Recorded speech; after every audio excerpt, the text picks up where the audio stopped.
es una de las mejores implementaciones que se han hecho a nivel global en temas de ayuda, de ayuda social en pandemia. Nosotros estábamos repartiendo con tu cédula, estábamos repartiendo comida a alguien que no podía tenerlo en ese momento. Y lo más interesante es que gracias a lo que ocurrió, la pandemia lo que hizo fue generar un tsunami gigantesco de evolución en segundos.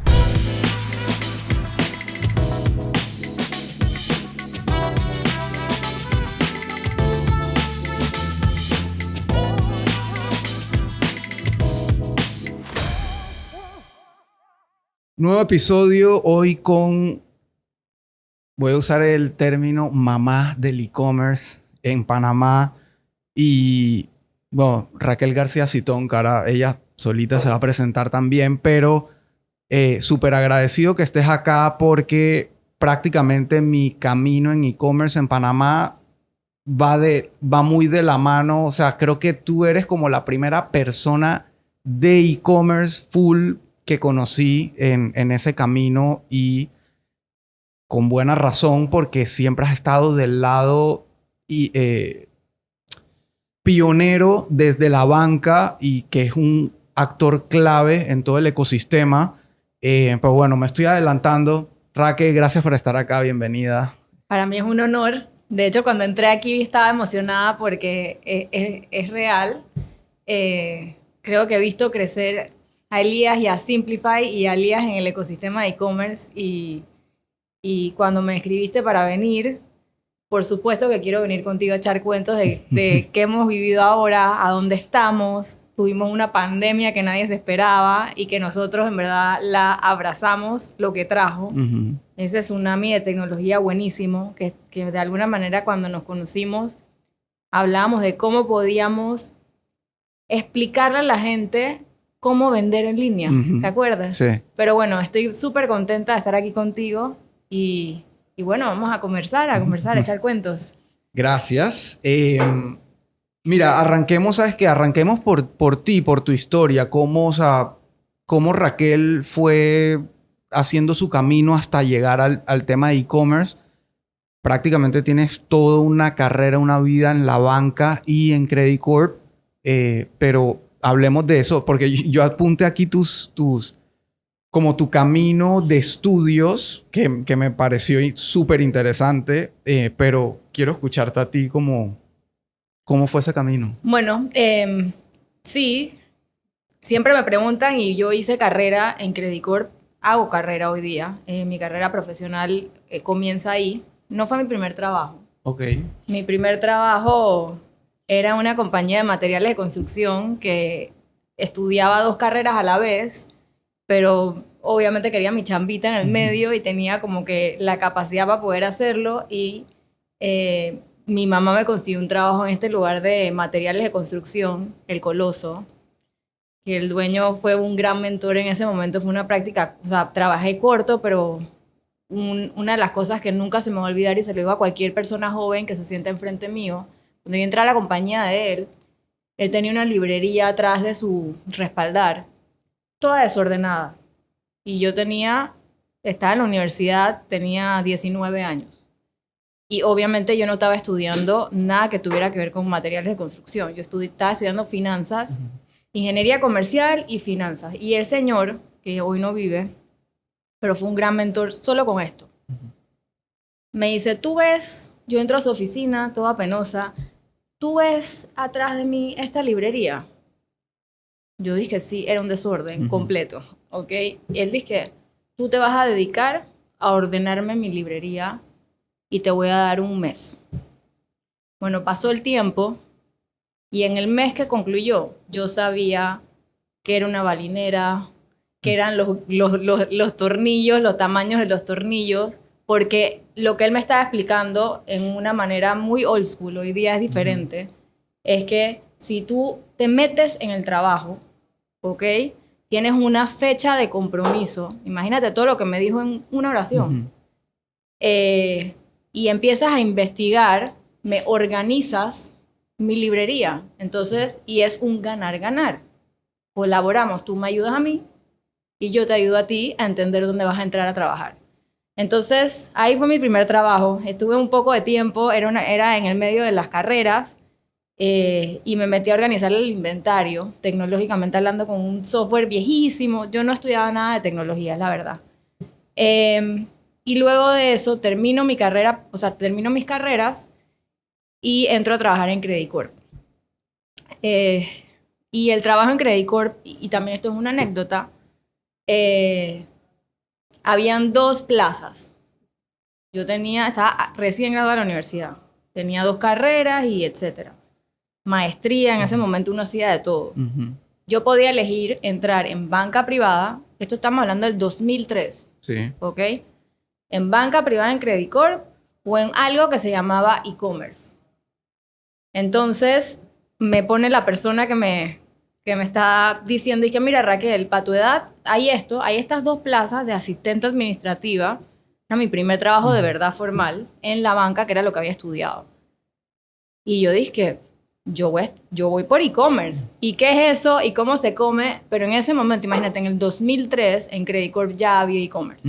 Y eso que cuando yo entré, la Credit Corp tiene cerca de 23 años en e-commerce. Yo cuando entré ya había una división que se llamaba e-commerce. Entonces, esa parte yo no me la sabía, por ejemplo. Sí, o sea, la realidad es que sumamente visionario.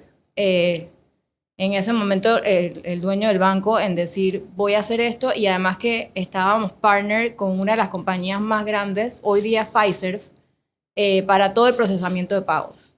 Y eso es importante entender, de que nosotros, por ejemplo, de alguna manera, cuando entro en e-commerce, entonces ya empieza todo esto de qué es e-commerce. Te estoy hablando de hace 20 años atrás, ¿no? Entonces, obviamente Panamá tenía su centro financiero muy, muy relevante.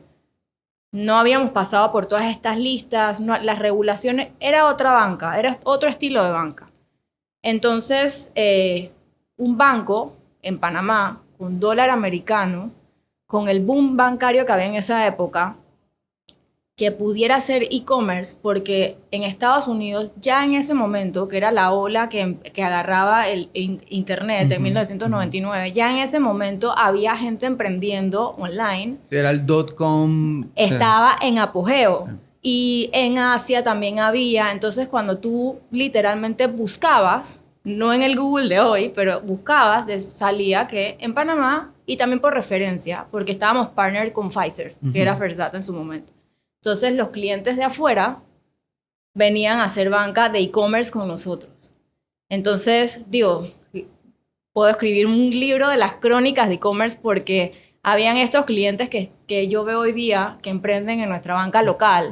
Esto lo veías hace 20 años atrás con el chico, que me acuerdo perfecto, uno de nuestros clientes viejos, ya no hace e-commerce con nosotros, pero él se dedicaba, era un pelado joven que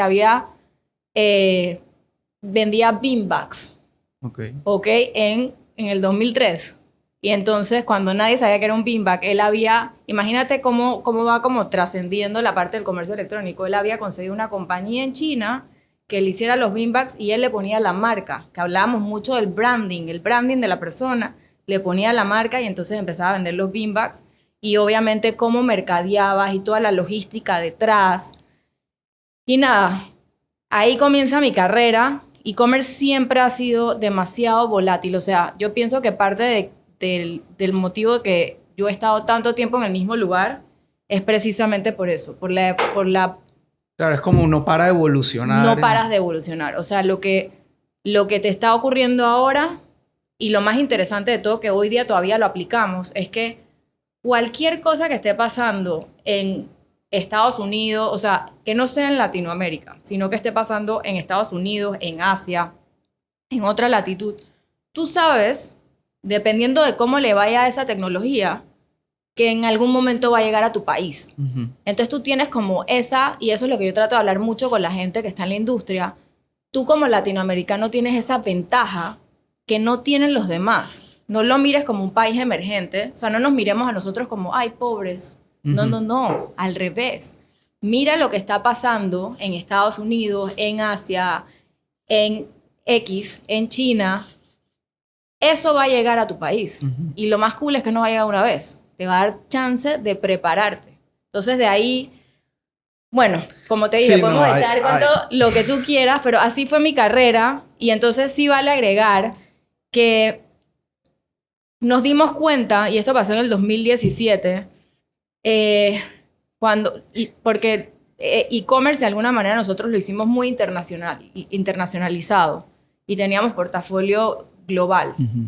Entonces, obviamente las asociaciones de tarjeta de crédito empiezan como a regular, o sea, todo el tema de las regulaciones bancarias, etcétera, etcétera, hace que nos obliguen a moldarnos en el juego local. Ujú. Y ahí es cuando en el 2017 decidimos hacer esto de la comunidad digital Credit Corp, porque esto es un cuentito mío, otro. Y te me estás adelantando porque lo tengo por ahí anotado. Pero cuando me preguntaban, antes del 2017, digamos que yo te puedo decir que como en el 2015, tú me preguntabas, dizque, ¿y tú qué haces en Credit Corp? Y yo te respondía, es que yo abro cuentas de banco. Porque si yo te explicaba que yo tenía clientes que vendían en línea y que hay contracargos y que el fraude y que todo esto que hay detrás de e-commerce, de verdad, es como que no se entiende. Sí, Es complicado de explicar. Entonces, la idea era como que y era muy interesante porque yo no me podía sentar con nadie y decirle, dije, yo hago e-commerce, porque la pregunta siguiente era, dije, ¿y qué es e-commerce? Y es como que, ok, ya. Entonces era como que ya, yo trabajo en un banco y abro cuentas de banco y después, pero luego obviamente ya la conversación es distinta. Fue evolucionando culturalmente también. Y en efecto, digo, la historia de que desde el 2003 ya tú estabas entrando a un banco a trabajar en un área de e-commerce es, obviamente te vuela la mente porque incluso hoy a veces te encuentras empresas que como que no terminan de reaccionar, no terminan de entender o de ver la importancia. Y parece sorprendente que estamos hablando de hace 20 años cuando un banco en Panamá dijo vamos a meternos en e-commerce. Lo que me lleva a acordarme de en qué momento yo me conozco contigo, que es cuando yo llego a Sportline, que digo es del mismo grupo. Llego en 2011, algo así. O sea, ya mira cuánto tiempo había pasado. Y digo, yo entré a trabajar en retail después de saturarme de telecomunicaciones y una cosa lleva a la otra y quedo armando lo que eran en ese entonces e-commerce y marketing digital para la empresa. Eh, y volviendo a la parte donde hablas de visión, de cómo el banco fue visionario, y creo que en general pudiéramos decir que es algo del grupo. Sí. En ese entonces, la razón por la cual ellos deciden que había que montar un departamento de e-commerce y trabajar en miras a eso, era porque veían como tanto en Estados Unidos con Zappos y todo lo que estaba pasando, y para abajo en Brasil, que estaba Netshoes, que era prácticamente el Zappos de Brasil, ellos sentían que el mercado se iba a empezar a acercar a Panamá y que alguien tenía que hacer algo. Entonces, ahí es donde dicen, ok, tú sabes de retail, conoces el negocio ahora y vienes de tecnología, así que tú eres la persona. Que para mí obviamente fue como entrar a un mundo totalmente nuevo, porque una cosa en verdad no tenía que ver con otra. Y ahí obviamente te conozco a ti como que, ok, hay que pagar con tarjeta. ¿Cómo hago eso? No, Credit Corp, ve a hablar con Raquel. Y ahí empieza la historia de todo lo que hemos vivido juntos desde esa época, porque de verdad, digo, tú para mí has sido como no sé cómo, o sea, como un valor agregado a todo lo que yo he podido ir haciendo, porque bueno, y ahora seguimos con la historia, pero es como que, ok, lo que sea que pasara de e-commerce o de conferencias o de procesamiento, de fraude, lo que sea, era como que, ok, voy a hablar con Raquel a ver qué está pasando por ese lado. Entonces, por eso, o sea, no encuentro una mejor manera de decir que la mamá del e-commerce, a pesar que creo que somos de la misma edad o no sé, pero no importa esa parte. Pero de verdad, o sea, siendo muy joven, como que todo ese recorrido que has hecho y todo lo que has hecho por el e-commerce en Panamá, obviamente desde la perspectiva del banco y de negocio, porque al final del día es negocio, pero tú has tenido un particular interés por ir más allá y aportar a la comunidad y al ecosistema. Y ahí cuando nos encontramos, es que hay bastantes como anécdotas, pero en el 2017, que decidimos, bueno, tenemos que empezar a explicar. Imagínense, yo soy fiel creyente que no hay coincidencias. O sea, que las cosas, o sea, que hay coincidencias, que las cosas pasan por una razón. Y gracias a Dios, en el 2017 empezamos este tema de la comunidad digital, pero fuera de la comunidad digital, necesitábamos, y era como, necesitábamos vociferar y explicarle a la gente cómo podían comercializar a través del celular. Y ahí es donde nos encontramos, porque la realidad es que sí necesitamos gente que agarre los micrófonos y explique y hable, y que sean de alguna manera como opinados, porque del otro lado vivimos vivimos en Latinoamérica, en Panamá, el tema de la educación, lastimosamente, estamos bien atrás. Y de alguna manera nosotros hemos sido como una educación anecdótica para la gente, para explicar, que, hey, así tú puedes emprender. Y fuera de eso, sí nos hemos encontrado, o sea, contigo y con otros personajes en ese momento de la industria, que, o sea, el sentimiento es mutuo. Si no tenemos gente como tú haciendo esto, la realidad es que los esfuerzos se diluyen. Sí. Y eso es mucho lo que pasa también en nuestro país como país. Entonces, volviendo al tema, hacemos esto de la comunidad digital, pero la estrategia detrás, que siempre has tenido como un concepto comercial, pero la realidad es que nosotros, mira, Credit Corp estuvo solo en la región. No habían otros bancos haciendo esto como por 10 años. O sea, éramos nosotros. Sí. Entonces, como que de alguna manera teníamos, o sea, tienes esta batuta de ser el líder en algo.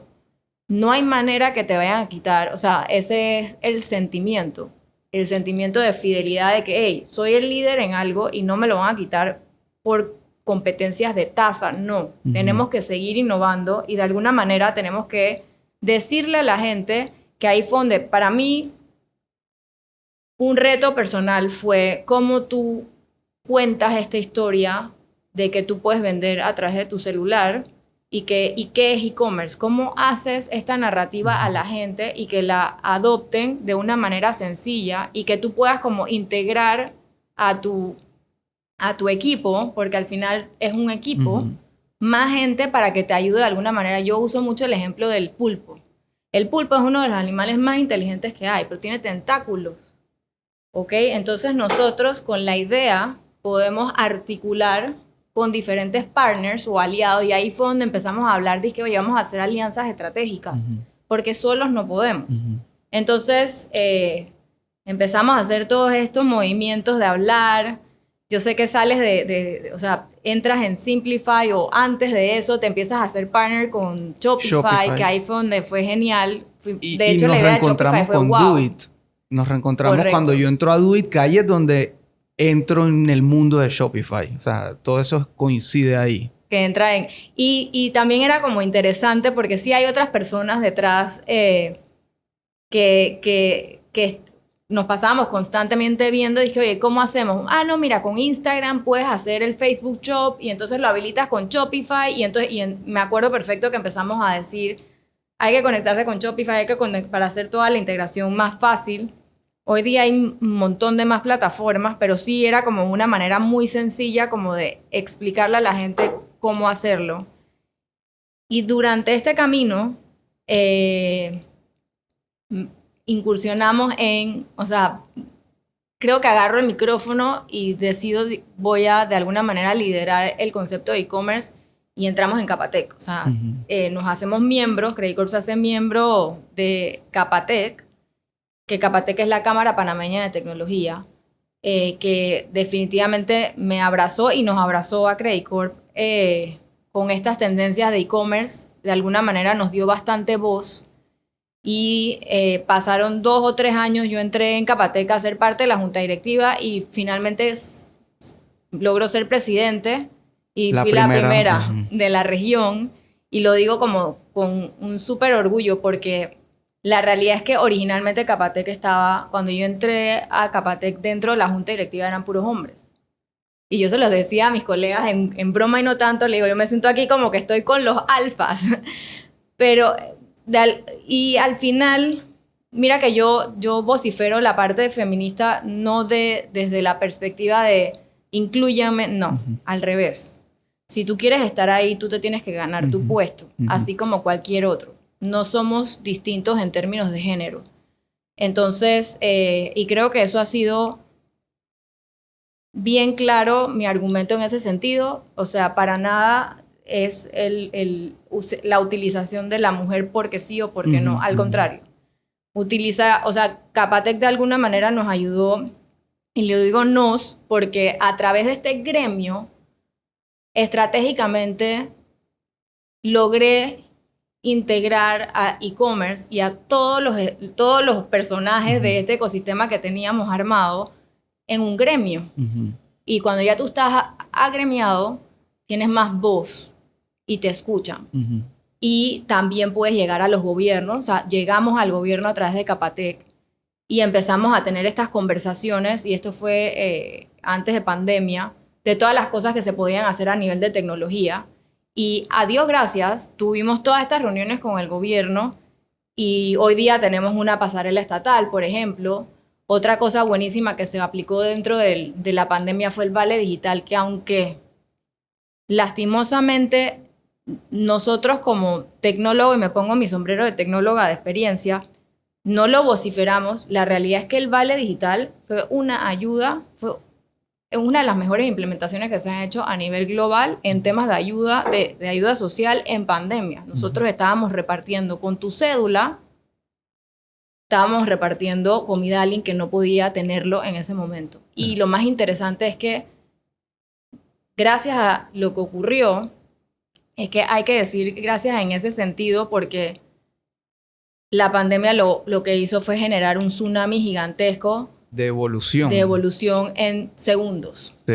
O sea, era demasiado rápido todo lo que estaba pasando y la gente de alguna manera los comercios tenían que seguir vendiendo, la gente tenía que seguir comiendo y la rueda tenía que seguir girando. Entonces, y eso solo pudo existir porque había tecnología en el medio. Sí. De lo 100%. contrario, no lo podríamos haber hecho. Y voy a echar un poquito para atrás porque lo primero, Comunidad Digital Credit Corp, que ya lo explicaste bastante,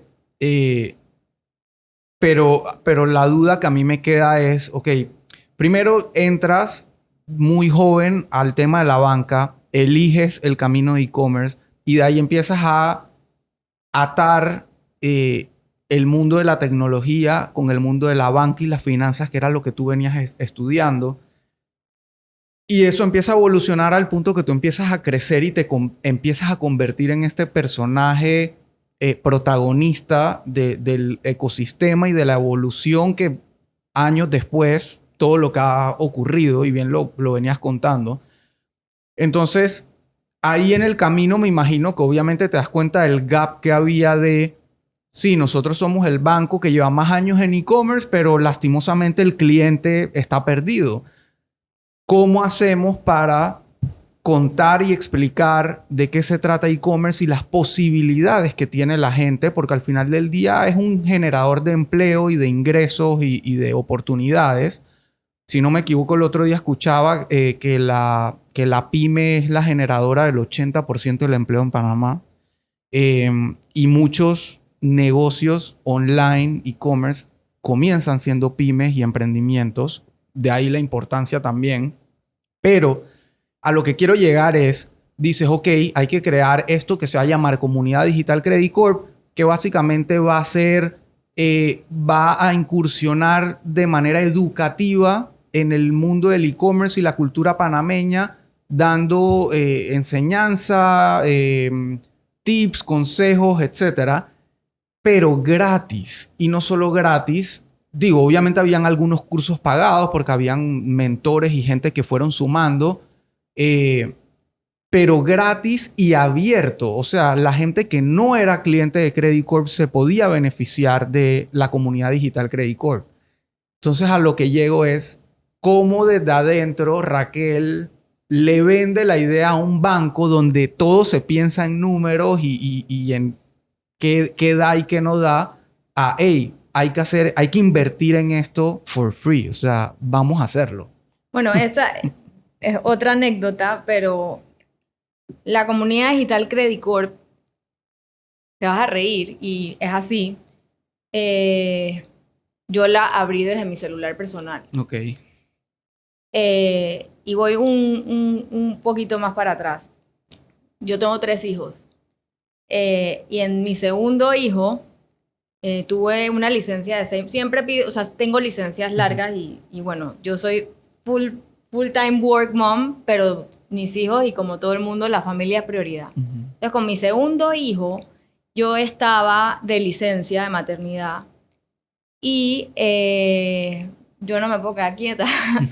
Yo tengo que estar viendo qué hago. Entonces, un día, era diciembre, me acuerdo perfecto, y mi esposo vende plantas.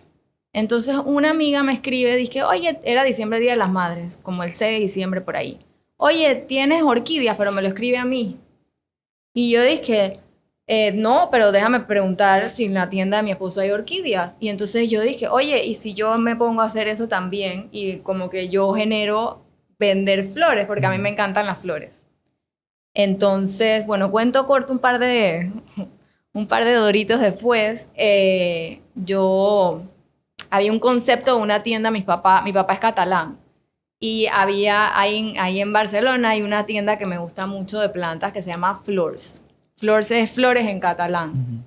Entonces cogí y como yo probé lo que yo vendía, literalmente. Entonces yo cogí, abrí mi tiendita en Instagram, empecé a postear, dije, oye, yo vendo arreglos de flores, flor cortada. Y yo estaba de licencia, yo estaba hustle, mi nuevo emprendimiento, se llamaba Flores to Go. Flores to Go llegó a tener como 10,000 followers. Era Raquel. Raquel respondía, todo, armaba los paquetes, hice un catálogo de flores. O sea, yo literalmente emprendí mi negocio de cero porque al final ni siquiera hacía lo que hacía la tienda de mi esposo, sino que yo vendía flores cortadas. Y experimenté, ni siquiera exploré, porque experimenté todo lo que es hacer emprendimiento digital completo. O sea, la viviste. Todo. Yo buscaba mis followers, no sé qué. Entro al banco después de mi licencia y ya cerré Flores to Go porque la realidad es que, te voy a decir algo, el negocio era buenísimo, vendan flores cortadas, hagan sus ramos, pero era, o sea, todos los negocios que son de manualidades y que eres tú, es mucho tiempo invertido, es la realidad. Entonces, y en verdad te tiene que apasionar y eventualmente, obviamente podía haber crecido, pero a mí me gusta mi banco y me gusta lo que hago. Entonces, entro al banco después de la licencia y nos sentamos en este brainstorming y yo le digo a mi jefe, le digo, ¿sabes qué? Nosotros tenemos que hacer bulla por Instagram. Y le dije mi ejemplo, dije, mira esto, yo montaba la foto, no sé qué, vendía, Yo sé cómo buscar los followers en ese momento. Eso era en el 2016, por ahí. Y o sea, como que él dije, bueno, dale, crea la cuenta, normal. Y mira, como que me dio la carta blanca. Entonces yo le dije, vamos a hacer esto, pero localmente. Porque la realidad es que toda la parte de cross-border, o sea, todo el negocio de e-commerce transfronterizo se empezaba a regular. Y era cada vez como más complicado traer estas cuentas, que son cuentas muy, muy grandes, porque es la realidad. No estábamos enfocados en pyme. Teníamos una estrategia completamente diferente. Nosotros hemos sido súper camaleónicos en el negocio de e-commerce. Y ahí fue donde, bueno, me dicen, ok, perfecto. Y a mí siempre me ha gustado hablar. No le tengo miedo no es que me subo en un escenario, no. Me gusta como empatizar y explicarte. Y me gusta mucho la academia. La academia en el sentido de que, por ejemplo, con Capatec, una de las cosas que más me gustaba era hacer colaboraciones con las universidades. Ir y hablar con los universitarios que están haciendo. Y me acuerdo que en una de esas vueltas yo subo a dictar una charla de emprendimiento digital y así comenzando la charla, pregunto, ¿cuántos usuarios de Instagram hay aquí? Todo el mundo levanta la mano. ¿Quién tiene 2? ¿Quién tiene 3 usuarios? ¿Quién tiene 4? ¿Quién tiene 5? Llegué hasta 9. Había gente que tenía 9 usuarios de Instagram. Te estoy hablando del 2017, 2018. Y la estadística de ese momento era que Panamá tenía la mayor cantidad de usuarios de Instagram, imagínate. Más que cualquier otro país de la región. ¿Qué está haciendo el panameño con tantos usuarios de Instagram? Estaban vendiendo. Había una economía informal, fact, porque todo esto se ha ido evolucionando, que esa es la contraparte. La gente le da como nervio porque el gobierno y la parte de la informalidad, pero la realidad es que lo que hemos aprendido, y sí desde mi sombrero gremialista, es como muy importante hablar con el gobierno, es que tú tienes que de alguna manera acompañar al panameño, acompañar al ciudadano y no azotarlo. Y no decirle, oye, esto es lo... No, al revés. Y todas estas leyes de emprendimiento, ahora hay la ley 186, que tú literalmente, pues, es la ley del emprendimiento, empresas de emprendimiento, que no tienes que pagar casi nada y haces tu sociedad de emprendedor. Todo eso pasó ahora. Antes era un tabú. La gente, o sea, y tienes todo este mercado informal vendiendo, y el concepto de la comunidad digital se empieza a formar ahí. Obviamente empiezan a venir más followers. Coincidentalmente entra DHL en su programa de Pyme Exporta, que ahí fue como que donde hicimos un buen trabajo. Nos aliamos con DHL y entonces ahí inicia el concepto de entrevistar a la gente que estaba vendiendo en línea. Mari Quintero, Undercover Boots, sale de ahí, de todo el trabajo que se hizo muy bien hecho con DHL. Y bueno, la realidad es que nosotros, yo te lo digo, y no anecdótico, creo que Credit Corp ha visto crecer a muchos de los emprendedores digitales que hoy día el país tiene, muchas de las fintechs que hoy día el país tiene, porque también está esa narrativa. Cuando nadie quería fintechs, nosotros literalmente colaborábamos con los fintechs. Y de alguna manera eso es lo que hay hoy día. O sea, eso es lo que tienes, y sí creo que Credit Corp creyó, no en el discurso, sino que básicamente era, oye, esto está funcionando. La gente nos está siguiendo, la gente quiere aprender, quiere saber cómo se hace, quieren entender que desde un celular puedes rentabilizar y está pasando, no es mentira. Entonces, no es que fuese gratis, sino que al final como que creo que el concepto que nosotros nos habíamos imaginado, y como era, la verdad es que el equipo que tenemos, el equipo de e-commerce también está muy como, está todavía muy dispuesto y empoderado de que, hey, Credit Corp, e-commerce, y entonces vamos y hablamos, y mucho del equipo también tiene muchos años con nosotros. Sí. Entonces, creo que es algo de todo, ¿no? Había mucha empatía con la gente. Súper. O sea, sí, creo que lo han vivido desde hace tanto tiempo que es natural dentro del banco que haya como esas ganas de seguir, como tú decías, seguir siendo líderes, seguir llevando la bandera, seguir aportando, y eso se nota y la gente lo ve. O sea, la gente ve como referente Credit Corp e-commerce hoy en día, a pesar de que ya varios otros bancos han dicho, hey, ¿sabes qué? Sí, hay que meternos aquí. Quizá se demoraron bastante, pero Credit Corp sigue siendo referente, como bien lo dices. Aparte que han tomado unas decisiones acertadas a lo largo del camino, como efectivamente hacer un grupo de e-commerce aparte dentro del banco, como un departamento. Porque yo la realidad es que todavía me encuentro mucho por mis clientes de agencia con bancos donde hay una separación total de lo que pasa en adquirencia y apertura de cuenta y de lo que pasa en e-commerce. Entonces, de un lado dicen una cosa y del otro lado se encuentran con otra y después ambas no coinciden, en fin. Así que por ese lado definitivamente también han marcado un paso. Yo te quería preguntar aparte, digo, no sé si se puede decir, si ese tipo de datos se puede decir, pero Amazon como transacción de tarjeta de crédito, ¿qué lugar ocupa hoy en día? Muy grande. Y no o sea, es probablemente el número uno del lado de emisión. Y eso es lo que hablamos tras bambalinas.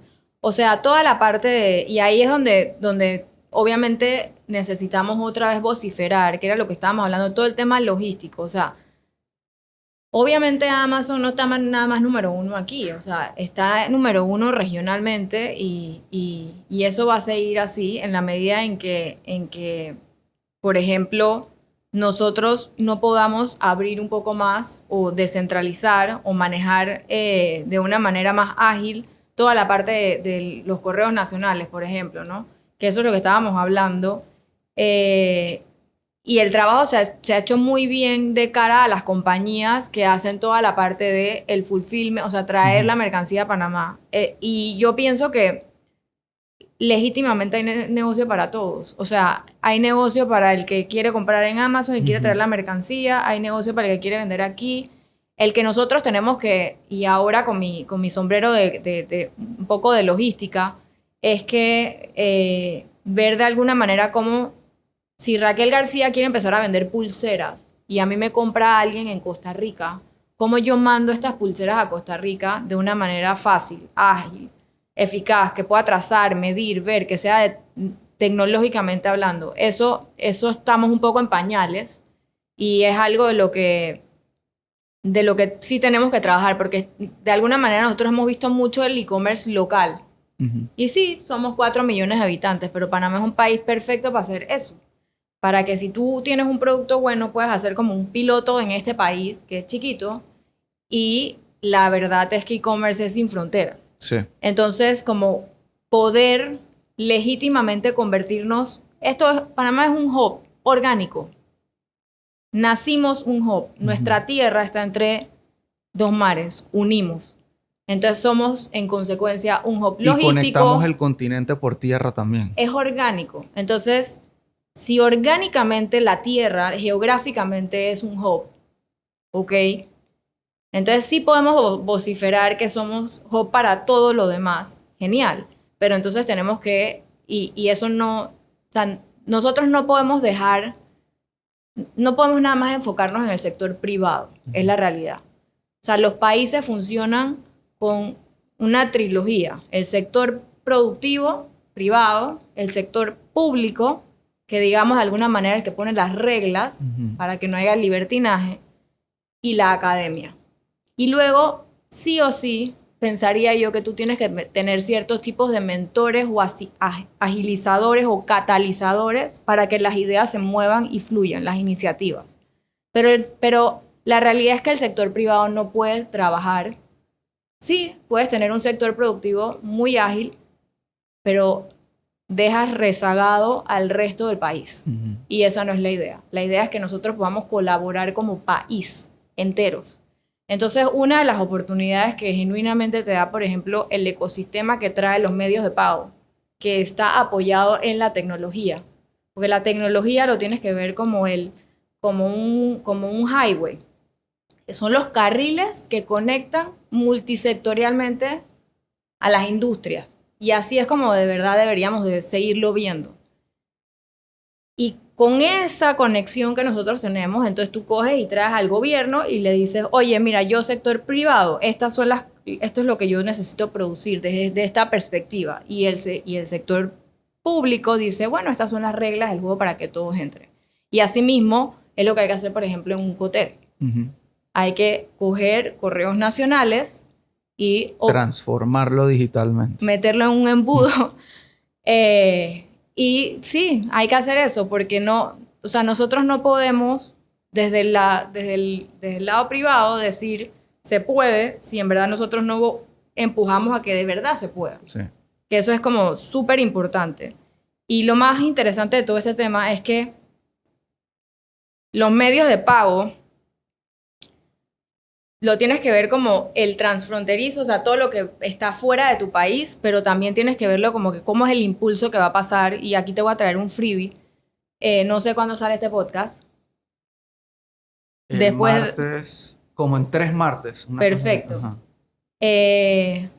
Nosotros estamos sacando una tecnología nueva que se llama Tap to Phone. Ok.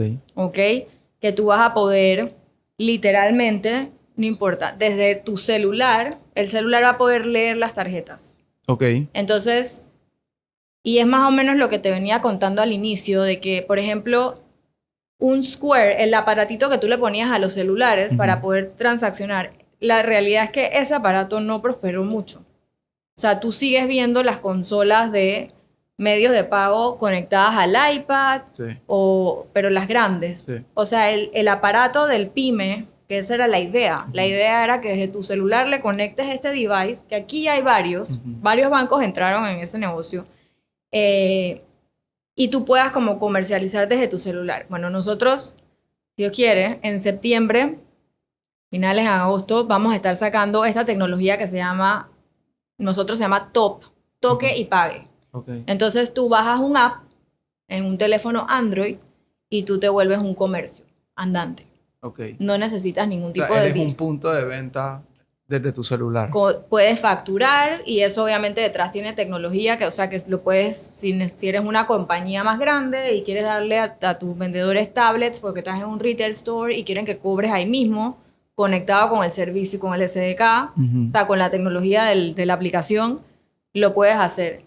Nosotros estamos apostando a que, es más o menos para que tengas una idea, el Metro de Panamá, que tiene la tecnología que puedes acercar la tarjeta y poder pasar por ahí. Es lo mismo, pero desde tu celular. Entonces, pensamos que es una tecnología bastante disruptiva porque no necesitas otro dispositivo, que siempre ha estado como que, bueno, necesitas el punto de venta o necesitas la página web.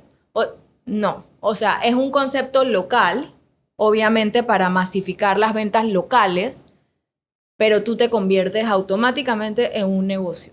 O sea, eres un pyme, una persona que puede transaccionar. Entonces, sí pensamos que hacer disruptivo. Seguro. Y el concepto es holístico. O sea, tú le vas a permitir a una persona desde un buhonero, ¿ok?, que pueda aceptar en el mercado del marisco, que le está vendiendo un turista un ceviche, por decirte algo, que le pueda aceptar una tarjeta de crédito, pero dentro de ese mismo celular va a tener otros medios de pago, porque hoy día estamos viendo los real-time payments que hay en Panamá. Obviamente, o sea, hay bancos, todos lo sabemos, que están haciendo todo el tema de pagos en vivo, de cuenta a cuenta. Sí. Entonces, poder ofrecerle a un pyme o a una persona esta solución, lo que hace es que de una vez le das como una llave en mano de un pequeño negocio. Y esa es, o sea, eso lo estamos trayendo, si Dios quiere, en septiembre de estar afuera. Buenísimo, genial. Ahora, eso obviamente es una pregunta que ya da pereza, pero toca hacerla, y es el tema del fraude. Y tú y yo, que venimos de tantos años en esto, sabemos que para que haya fraude cero tiene que haber venta cero, porque es algo que está ahí latente y cada vez va mejorando más el tema de filtros. Ahora con AI, que ahora podemos hablar un poco más de eso, seguro eso va a seguir escalando su nivel de filtrado, valga la redundancia. Pero vamos al ejemplo del buhonero. O sea, ¿cómo evitamos que esos puntos de venta móviles se conviertan en una maquinita de fraudes? Bueno, ese tipo de, o sea, es tarjeta presente, que por ahí ya como que te ahorras, pero... Claro, pero el tipo tiene una responsabilidad, sí, ¿no? Sí, totalmente. Y mira, la experiencia nos lo ha dictado muy claro. Hoy día la ciberseguridad va primero que el negocio. O sea, tú de verdad tienes que proteger a tu tienda, y yo lo explico de una manera muy sencilla. Si tú estás en una tienda, tú no le vas a dar la llave de la tienda a cualquier persona. La llave de la tienda la tienes tú. Tú proteges tu tienda. Entonces, bajo ese mismo concepto tiene que ser e-commerce. Sí. O sea, e-commerce, porque la gente lo ve, y quizás error de nosotros cuando predicamos de que es tan sencillo y es tan rápido. Sí, es sencillo y rápido, pero tú tienes que proteger. O sea, creo que esa es una de las cosas que ahora también hay que hacer como un énfasis mucho más fuerte en todo el tema de la protección, porque, mira, con pandemia era una locura la cantidad de gente que estaba metiéndose a vender en línea y no tenían idea de nada. Y yo sí pienso que el sector, o sea, que el sistema financiero, los bancos hicimos un buen trabajo en ese sentido. Como que habían bancos preparados de alguna manera para ofrecer el servicio, por ejemplo, nosotros y otros. Y también le dio como la oportunidad a los otros de poder desarrollarse. Yo tengo una anécdota, mira, cuando pasó pandemia, nosotros, o sea, la capacidad de e-commerce creció exponencialmente. O sea, era cuando todo el mundo estaba y que bueno, no, los trabajos se estaban cerrando y gracias a Dios en mi industria era todo lo contrario. O sea, Y en la mía. yo trabajaba como nunca había, o sea, era la madrugada y estábamos ahí y la gente te suplicaba, porque en verdad eran momentos bien complicados y la gente necesitaba vender para poder comer, o sea, a ese nivel, y tú en verdad querías ayudar a todo el mundo, y Panamá es muy chiquito, o sea, Panamá es un pueblito chiquitito y tú conoces a todo el mundo y es la verdad. Sí. Entonces, No, y aparte en ese momento, muy seguramente, ustedes seguían siendo el único banco que tenía un proceso claro y de onboarding y convertirse en cliente de e-commerce. Mientras que los otros bancos todavía era como que no, tienes que abrir acá y después vienes acá y ahora te mando mi API para que te conectes. Como que, ¿qué API? ¿De qué me estás hablando? Dime qué botón tengo que tocar para empezar a vender. Y ahí Credit Corp venía de mucho tiempo haciéndolo y lo tenía muy claro, y por más que el volumen aumentó, igual había un proceso claro, sí. que fue lo que le pasó también a muchas tiendas. Por ejemplo, el que estaba en Shopify nunca se cayó, nunca se puso lento, nunca nada, porque era una plataforma que ya estaba probada, que ya venía funcionando hace mucho tiempo, que era respaldada por una empresa grande y no era el desarrollo a mano, custom made, que venía de quién sabe cuánto tiempo. Y tú sabes bien que aquí hubo supermercados gigantes, top, que se caían y que se demoraban 2 semanas en entregar un pedido. O sea, la vivimos, el comercio la vivió, pero como tú dices, a nosotros que estábamos en la industria fue lo contrario. Es como que, ¿cómo ayudamos a más gente a que esto funcione? Sí, también había como ese, o sea, era, o sea, la parte comercial de alguna manera también se empatizó porque era una situación súper complicada. Entonces tú de verdad querías como que, hey, yo me acuerdo que yo le decía a mi equipo, es que hay que sacar este negocio hoy. Esta persona necesita vender hoy porque no puede seguir más días cerrados, y en la medida que estaban cerrando todo. Y mira, hay crónicas de estos 20 años de todo. O sea, desde la gente más loca que vende cosas por internet que nosotros tenemos que ver y que, o sea, qué locura la gente se pone a vender, que son casos de éxito. Y hay luego toda la parte del ciberataque y de la ciberseguridad, que definitivamente eso hoy día toma mucha más relevancia. Yo estoy segura que hay mafias organizadas de ciberataque esperando el próximo comercio en línea que salga. Eso pasaba mucho en pandemia. Me acuerdo que era como habían tantos retail stores saliendo y prendiéndose, no importa quién le daba el servicio, había muchos como así, Sí. ¿sabes? Saliendo a la luz, tú veías cómo los empezaban a golear. Y como la gente no tenía idea cómo funcionaba e-commerce, porque yo te digo, si a mí me preguntabas en el 2010, yo te decía, te van a golear por fraude, porque es un chargeback. Explica eso todavía hoy. ¿Y qué es un contracargo? La verdad es que las reglas estaban súper bien claras. Sí es nuestra...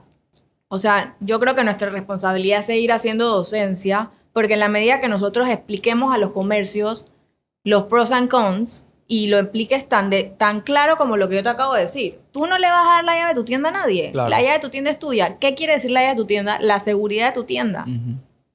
Abrir la puerta. Eso es. Entonces, en e-commerce es exactamente lo mismo. Tú tienes que blindar tu tienda, porque yo le digo siempre a la gente, tú en e-commerce vendes así. Sí. Tú no estás viendo quién te está pagando. No tienes idea quién te está pagando. Y entonces la gente se emociona que están facturando chiquín, lo de Shopify. Sí. Pero en verdad puede ser que estás aceptando X cantidad de tarjetas robadas. Sí. Entonces, eso, si me preguntas hoy a mí, en términos de negocio, en e-commerce predomina ciberseguridad antes del negocio. O sea, antes de yo go live, tengo que estar seguro que mi negocio está protegido. Total. Y en efecto, siguiendo esa línea, porque es una pregunta que me hacen a diario. O sea, cada vez que yo atiendo un nuevo cliente, un prospecto, la pregunta de fraude sale de alguna manera. O sea, es algo latente. Y como bien dices, la tecnología te da una parte de la seguridad, porque cada vez hay más filtros, cada vez más hay plataformas antifraude. El mismo Shopify tiene su plataforma antifraude con Big Data y AI, y como que basado en la data que está pasando en todos lados, ellos van armando sus modelos de seguridad.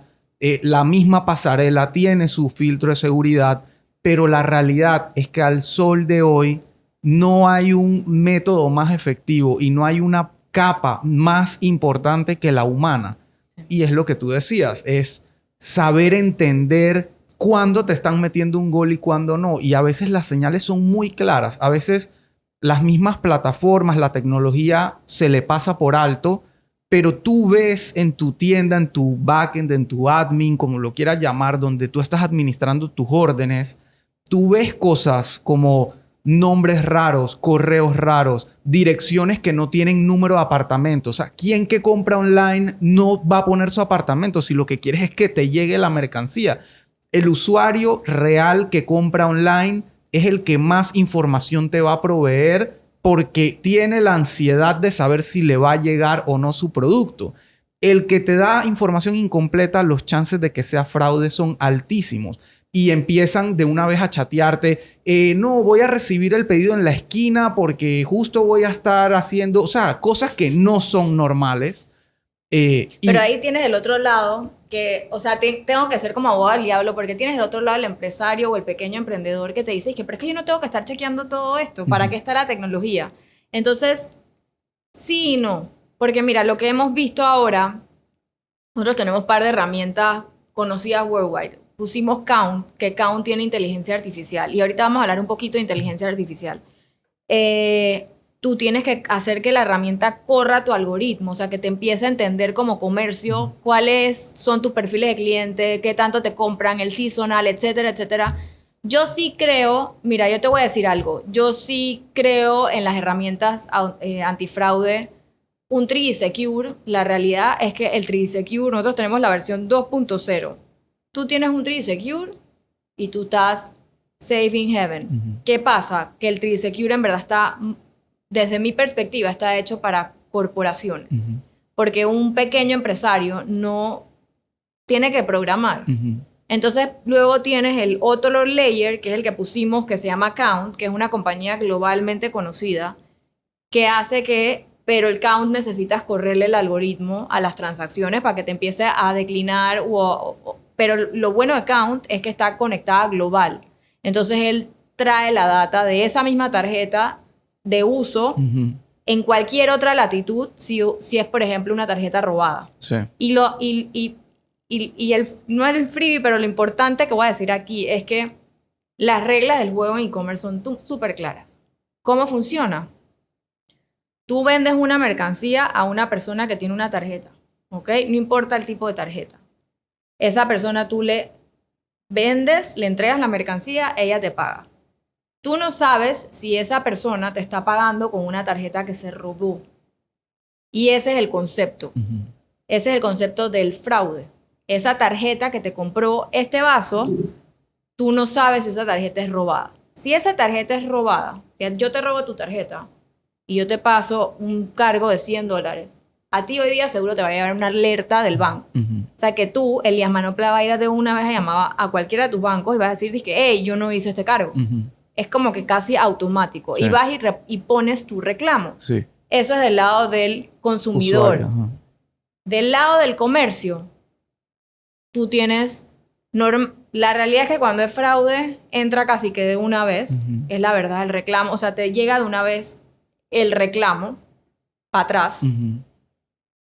Pero cuando es porque también hay de todo tipo, normalmente son dentro de los 15 días que te entra el reclamo. ¿Y cómo funciona la regla? El comercio paga el fraude. ¿Pero por qué? Porque tu responsabilidad como comercio es no darle la llave a nadie. La llave de tu tienda es tuya.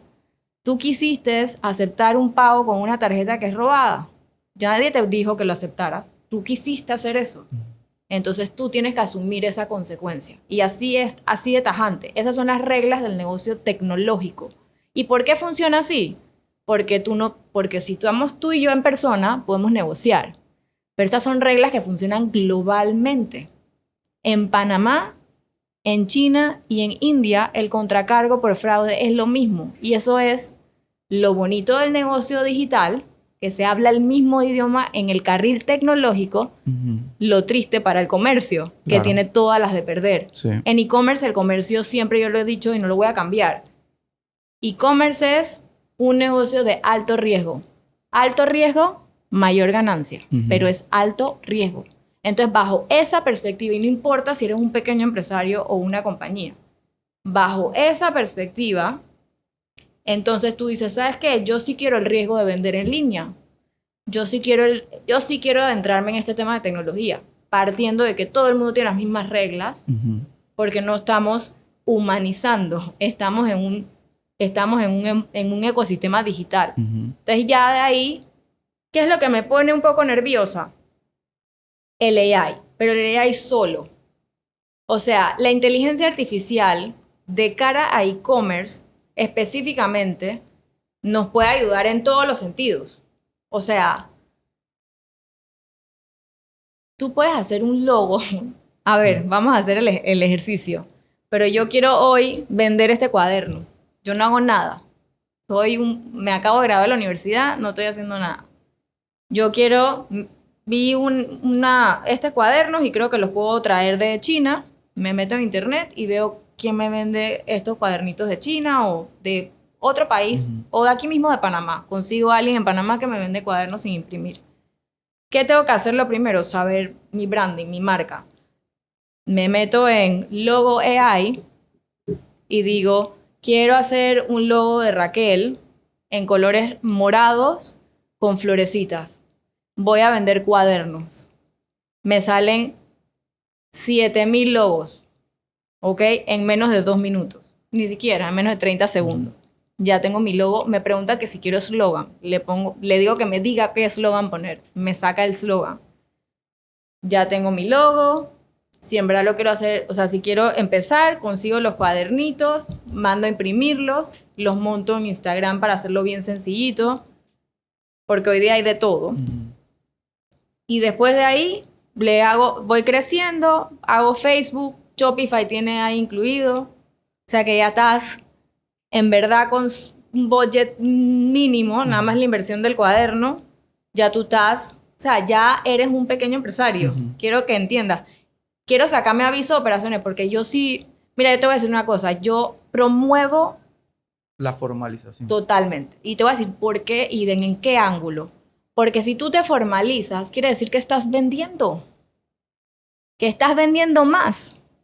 O sea, está bien, estás informal al principio. Hay ciertas reglas que te ayudan en el sentido del emprendedor y los volúmenes que transaccionas anual para pagar X o Y. Pero, oye, si tú sacas tu aviso de operaciones en YouTube, que en ese momento en la comunidad digital hicimos un videíto, tú sacas tu aviso de operaciones en 10 minutos. O sea, que ya estás formalizado. Igual el banco te lo va a pedir. Banco A, B, C, cualquiera. Es la manera de formalizarte dentro de tu... Sí, así seas personas naturales, como que mínimo tienes que tener. Igual te pone a ti como un norte de que ya eres un empresario formalizado, pues. Y al final, el tema de, o sea, a nivel comercial, AI, la verdad que, o sea, y hablándolo de manera muy corta y precisa, puede optimizar, agilizar, todo, en todos los sentidos. Yo lo uso hoy día. ¿Qué es lo que me da nervio? Que no está regulado. Y lo segundo que me da nervio, que primero, que no está regulado ni siquiera en Estados Unidos. Nosotros somos un país que quizás creemos clústeres para poder entender, porque nosotros hoy día el AI que utilizamos es de Estados Unidos. O sea, ChatGPT es la base de Estados Unidos. ¿Ok? Probablemente nosotros utilicemos algún clúster de algún país, o sea, de algo de la región, que eso no está pasando todavía. yo sí como ciudadana quisiera, y esto lo tiro ahí, es que a mí el AI me tiene que decir, yo soy un bot, yo soy un AI. O sea, ese es el marco mínimo regulatorio que yo exigiría como ciudadano. Lo mínimo.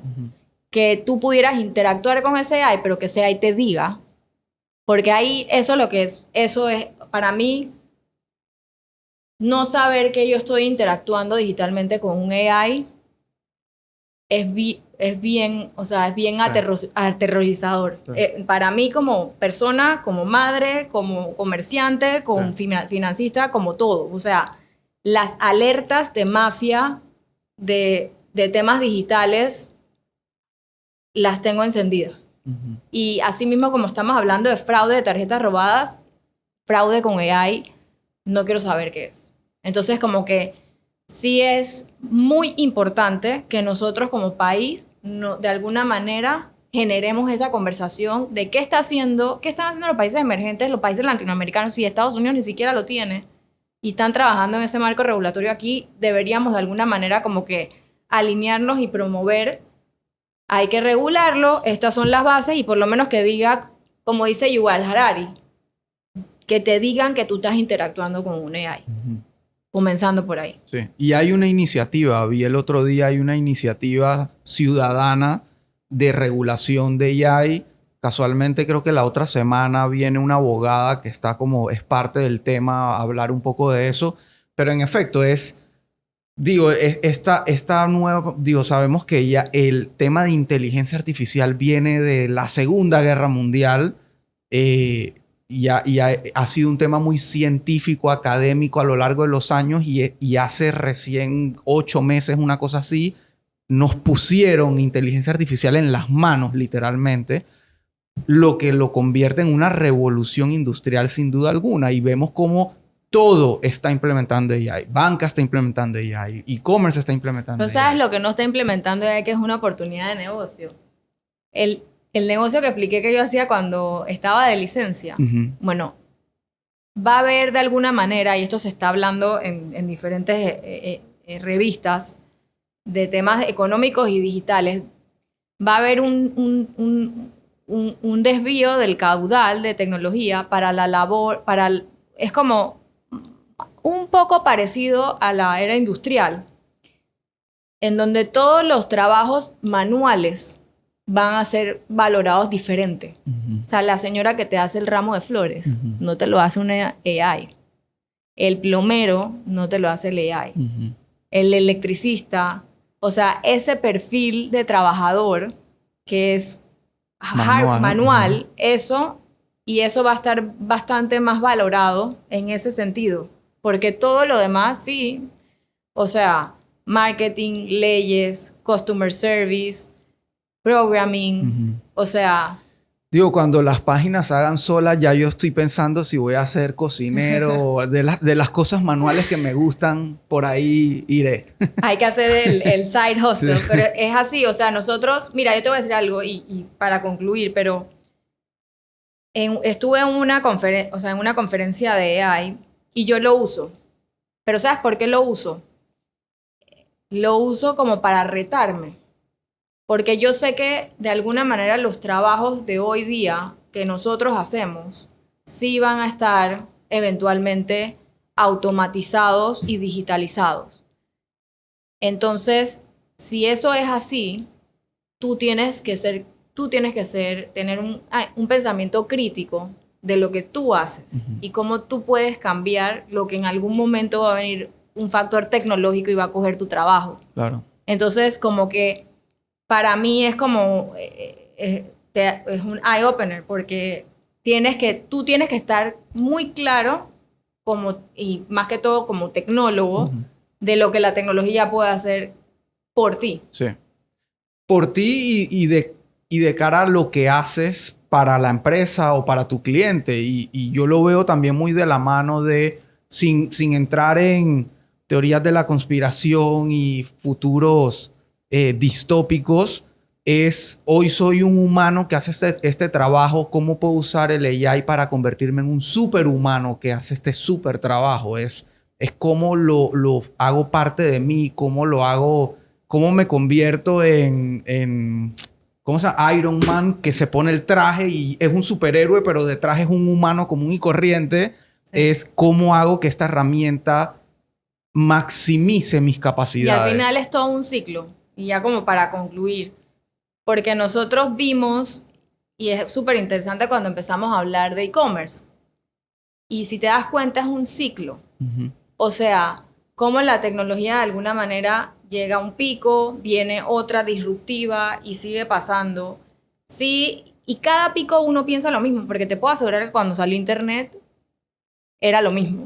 Era, de alguna manera, la misma conversación. No estaba regulado, no habían marcos regulatorios, todo lo que puede pasar, todos los, o sea, todo, hacia dónde puede ir. Lo mismo en las revoluciones industriales. O sea, entonces sí, de alguna manera, vuelvo a lo que tú muy bien dijiste, que si tú agregas a lo que sea que esté ocurriendo en esta situación, si tú le agregas el lado de humanizar, de colaborar y de tener un pensamiento crítico y estratégico, yo creo que eso es como una ecuación ganar-ganar.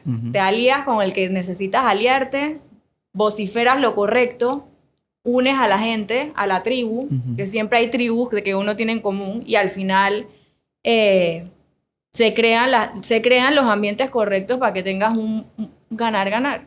De acuerdo.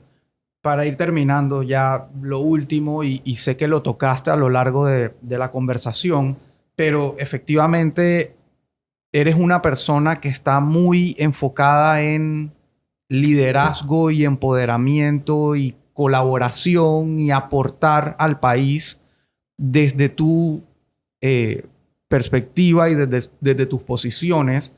Has participado en múltiples juntas directivas, sigues participando, te sigues metiendo en cosas. Yo te doy que ahora se metió en esto. Y recientemente entraste en el mundo logístico, que es otro mundo, para tratar de aportar desde tu recorrido en tecnología y transformación digital de industrias tan tradicionales como la banca ahora en esto. Dejar ese mensaje de cómo nosotros como panameños y como ciudadanos podemos entrar a fortalecer el ecosistema, a trabajar por mejorar las cosas y no solo quejarnos. Y por otro lado, ese mensaje a las mujeres de, hey, los espacios están, apodérate de ellos. O sea, no esperes a que digan, aquí tiene que haber una mujer, tú ven acá. No, es, demuestra que puedes lograrlo. Y yo estoy súper a favor de que sí tienen que haber más espacios para mujeres, porque son profesionales sumamente capaces, con perspectivas y con ideas que a veces los hombres no traemos a la mesa, porque sí, para unas cosas somos iguales, para otras no. O sea, hay que entender que como humanos estamos compuestos de diferentes complejidades de naturaleza, y esas complejidades, cuando tú las traes a la mesa desde diferentes ópticas, ahí es donde se crean las cosas buenas, nuevas, que permiten evolucionar. Entonces, efectivamente hay un discurso que a veces se tergiversa, quizá por algunos actores o personajes que le buscan la quinta pata al gato, la manera de hacerlo ver mal, pero yo me quedo con tu mensaje de nuevo, no esperes a que alguien lo haga por ti, búscalo, empuja, posiciónate, date a valer, y quería como cerrar con eso y que tú dieras tu perspectiva. Sí, nosotros ahora tenemos hay la propaganda que está pasando de Credit Corp que sigue moviéndote. Bueno, mi refrán, el mío, y que trato como de decírselo a mis hijos, es que uno tiene que avanzar. Hay como avanzar, colaborar, que te lo dije. Yo tengo de alguna manera como un deber con mi país. Y yo soy, o sea, yo a donde voy digo como panameña. Y he sido beneficiada por no tenerle temor a los micrófonos. Y creo que eso es algo que tengo que usar a mi favor. Soy bastante opinada, pero de una manera muy empática. Nosotros, la realidad es que vivimos en un país pequeño, y a donde te da la vuelta a los ojos, puedes encontrar cosas donde puedes ayudar. Entonces, en la medida que nosotros somos afortunados de estar aquí y estar echando esta historia y este cuento de lo que hemos hecho, creo que una de las cosas que a mí más me gusta es cuando, por ejemplo, íbamos en comunidad digital y que yo podía explicarle a los estudiantes lo que pueden lograr, hacia dónde puedes llegar. Y que nosotros estamos en un país, porque te digo, yo soy súper panameña, mi país es una tacita de oro. Yo me siento con gente de afuera y yo le digo todas las cosas que tiene Panamá. Yo te puedo recitar que tenemos el mejor café geisha vendido del mundo, que yo puedo ir del Atlántico al Pacífico en 45 minutos, que tengo el dólar americano, que tengo un canal de Panamá, que tengo un centro financiero sumamente robusto, que soy un hub logístico. Y nada más he dicho 7 cosas en 7 segundos. Y te puedo seguir enlistando, que tengo la fauna, la flora. Entonces, estoy del lado privado y creo que desde ahí nos escuchan fuerte en la medida que colaboremos para que nos escuchen. Entonces, esas es las ganas de avanzar. Las ganas de avanzar es decirle al otro lado, que es el sector público, y que con la academia, que es muy importante, o sea, la educación, creo que nosotros tenemos que apoyar más la educación. Es la realidad. Hoy casualmente en la mañana estaba en la Universidad Nacional sentado con los profesores de la carrera de comercio electrónico, ayudándoles a actualizar el pensum para que empecemos a ver más profesionales preparados para esta revolución que estamos viviendo, que hace mucha falta. Y es así, o sea, la academia y creo que mi nuevo papel en COEL, que es el Consejo Empresarial Logístico, como parte de su junta directiva, entro como el sombrero de Capatec. COEL es un gremio de gremios y Capatec es parte del gremio. Hay bastante falencia de tecnología en la logística y como te dije antes de entrar aquí, Panamá es un hub logístico. Entonces, ¿por qué no entrar? Ojalá y podamos, creo que es una de las cosas que legítimamente quiero colaborar en todo el tema de Cotel, de los correos nacionales, porque de alguna manera repercute para bien en el tema de e-commerce específicamente, pero luego toda la parte del sector logístico, todo lo que se podría automatizar, optimizar a nivel de tecnología es bastante grande. Y sí estoy como de alguna manera saltando a un gremio nuevo, pero de nuevo te digo, es dentro del carril, o sea, dentro de tecnología. Entonces, cómo la tecnología puede ayudar. Y lo más bonito es que vengo de la banca, pero de alguna manera el negocio de banca que tengo la oportunidad de desarrollar es basado en tecnología. Entonces, como que desde esa perspectiva, todo lo que podemos hacer para ayudar, o sea, para seguir adelante, y creo que en la medida que tú haces las cosas porque de verdad te gustan, y creo que tú lo sientes cuando yo te hablo, a mí me gusta lo que hago. Entonces, en ese sentido, tú como que transmites y creo que te escuchan mejor, y siempre y cuando sea claro y transparente y honesto, te escuchan mucho más alto. Así que gracias por invitarme. No, gracias a ti por venir, por aportar tanto, por brindar ese mensaje de motivación y de querer hacer las cosas bien y de querer aportar al país, de querer avanzar, evolucionar. Creo que necesitamos más personas como tú tratando de hacer ese camino arduo, pero que digo, más resistencia que tú después de 20 años dándole. No hay mejor ejemplo. Así que nada, te agradezco de nuevo y te deseo el mejor de los éxitos en todo lo que estás haciendo. Ahí nos vamos a encontrar. Seguro. Ahora en el sector logístico también. Seguro hay que bastantes necesidades. Vamos para allá. Gracias por la invitación. Te felicito. Gracias. Igual a ti. Hasta la próxima.